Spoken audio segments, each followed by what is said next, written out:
Selamat pagi Bapak Ibu, Saudara-saudariku yang terkasih dalam nama Tuhan kita Yesus Kristus. Kita bertemu kembali dalam sapaan renungan harian pada hari ini. Mari kita berdoa. Kasih karunia Tuhan kita Yesus Kristus, kasih dari Allah Bapa dan persekutuan Roh Kudus itulah kiranya menyertai kamu. Amin. Renungan harian untuk kita pada hari ini Bapak Ibu Saudara-saudariku yaitu yang tertulis dalam Injil Markus 2 ayat 7. Mengapa orang ini berkata begitu? Ia menghujat Allah. Siapa yang dapat mengampuni dosa selain daripada Allah sendiri? Demikian pembacaan firman Tuhan. Bapak Ibu Saudara-saudariku yang terkasih dalam nama Tuhan kita Yesus Kristus. Sungguh luar biasa Bapak Ibu. Firman ini mau menjelaskan dan memberitahukan kepada kita eksistensi Yesus sebagai Allah, Tuhan dan Juru Selamat kita yang hidup. Dalam hal ini Bapak Ibu Saudara-saudariku, di perikop ini menjelaskan bagaimana Yesus menyembuhkan seorang yang lumpuh. Yesus berkata Bapak Ibu di ayat 5 pasal 2 ini dia katakan, ketika Yesus melihat iman mereka berkatalah ia kepada orang lumpuh itu, hai anakku dosamu sudah diampuni. Yesus berkata kepada yang lumpuh itu, dosamu sudah diampuni. Ketika Yesus berkata demikian Bapak Ibu, ada di situ beberapa ahli Taurat dan mereka berpikir dalam hatinya. Jadi mereka berpikir dalam hatinya Bapak Ibu bahwa mereka katakan seperti ini, mengapa orang ini berkata begitu? Ia menghujat Allah. Siapa yang dapat mengampuni dosa selain daripada Allah sendiri? Jadi para ahli Taurat itu Bapak Ibu Saudara-saudariku mengatakan dan Yesus itu sendiri dan menuduhkan bahwa Yesus menghujat Allah karena mereka tidak percaya bahwa Yesus itu adalah Allah Bapak Ibu.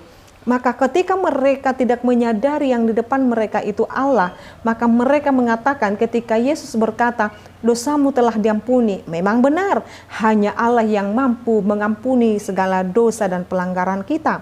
Tetapi mata mereka tertutup tidak melihat keallahannya Yesus itu dalam dirinya. Lalu Yesus menjawab, Yesus tahu apa dalam hati para ahli Taurat itu. Ketika ayat ini merupakan menjadi perenungan atau bahkan dalam hati ahli Taurat itu, lalu Yesus menjawab di ayat 8 Bapak Ibu. Tetapi Yesus segera mengetahui dalam hatinya. Lalu di sini juga Bapak Ibu eksistensi Allah itu sendiri. Yang pertama tadi itu Bapak Ibu bahwa dia sanggup dan Allah yang mengampuni dan dia adalah Allah yang mengetahui segala isi hati manusia. Sekalipun kita berkata-kata di dalam hati kita, dia mengetahuinya. Maka dikatakan di ayat 8 Bapak Ibu. Tetapi Yesus segera mengetahui dalam hatinya bahwa mereka berpikir demikian. Lalu ia berkata kepada mereka, mengapa kamu berpikir begitu dalam hatimu? Yesus menegur, kamu kok berpikiran seperti itu? Mengapa kamu harus meragukan Allahku? Kira-kira demikian Bapak Ibu. Manakah lebih mudah mengatakan kepada orang lumpuh ini, dosamu sudah diampuni, atau mengatakan bangunlah, angkatlah tilammu dan berjalan. Tetapi supaya kamu tahu bahwa di dunia ini anak manusia berkuasa mengampuni dosa. Yesus menegaskan kembali. Artinya anak manusia di dunia ini secara khusus dalam diri Yesus Kristus mampu mengampuni dosa. Lalu Yesus berkata, bangunlah, atau berkata ia kepada orang lumpuh itu bahwa kukatakan bangunlah, angkatlah tempat tidurmu dan pulanglah ke dalam rumahmu. Seorang lumpuh itu menjadi sembuh. Bapak Ibu Saudara-saudariku, firman Tuhan ini mau mengingatkan kepada kita jangan sekali-kali meragukan kuasa firman Tuhan. Jangan sekali-kali meragukan keallahannya Yesus Kristus. Jangan sekali-kali meragukan apa yang telah disampaikan oleh Allah dalam diri Yesus Kristus. Jangan pernah ragu akan imanmu. Sekalipun banyak saat ini aliran-aliran sesat, ajaran-ajaran sesat yang mau menyesatkan keimanan kita, atau yang mempertanyakan keeksistensian atau otoritas keallahannya Yesus Kristus Bapak Ibu. Dia adalah Allah kita, dia adalah Tuhan kita yang berkuasa, yang mengetahui segala hal dalam diri kita. Maka dalam hal ini Bapak Ibu Saudara-saudariku, datanglah kepada dia.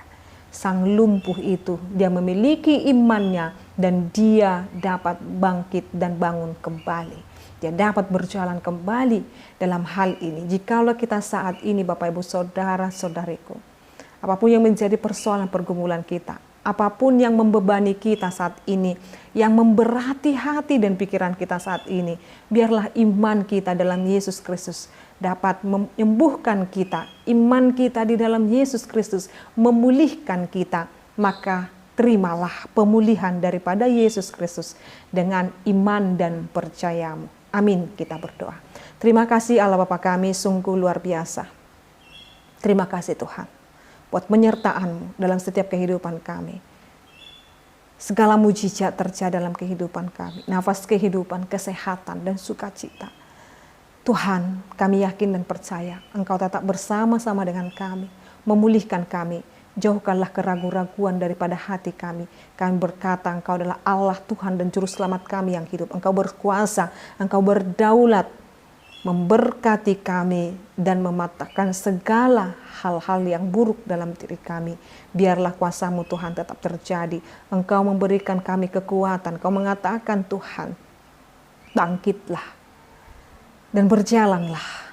Biarlah hidup kami terus berjalan kepada Tuhan dan hidup berkenan kepada Tuhan. Berkati anak-anak Tuhan, berkati setiap orang yang sedang bergumul saat ini Tuhan. Juga atas segala sakit penyakitnya, oleh karena mungkin sakit penyakitnya dia tidak mampu berjalan, dia susah untuk bergerak Tuhan. Biarlah Tuhan perkenanan Tuhan menyembuhkan mereka. Seperti seorang lumpuh itu Tuhan sembuhkan. Kami juga seluruhnya dengan segala beban-beban kehidupan kami atau segala sakit penyakit. Kiranya Tuhan menyembuhkan, mematahkan segala sakit penyakit di dalam tubuh kami. Dan kami dapat melanjutkan kehidupan ini dalam memuji dan memuliakan Tuhan. Terima kasih Bapa. Dalam nama Yesus Kristus kami berdoa dan mengucap syukur. Anugerah daripada Tuhan kita Yesus Kristus, kasih dari Allah Bapa dan persekutuan Roh Kudus itulah kiranya menyertai kamu. Amin. Selamat pagi Bapak Ibu, saudara-saudariku, Tuhan Yesus memberkati. Shalom.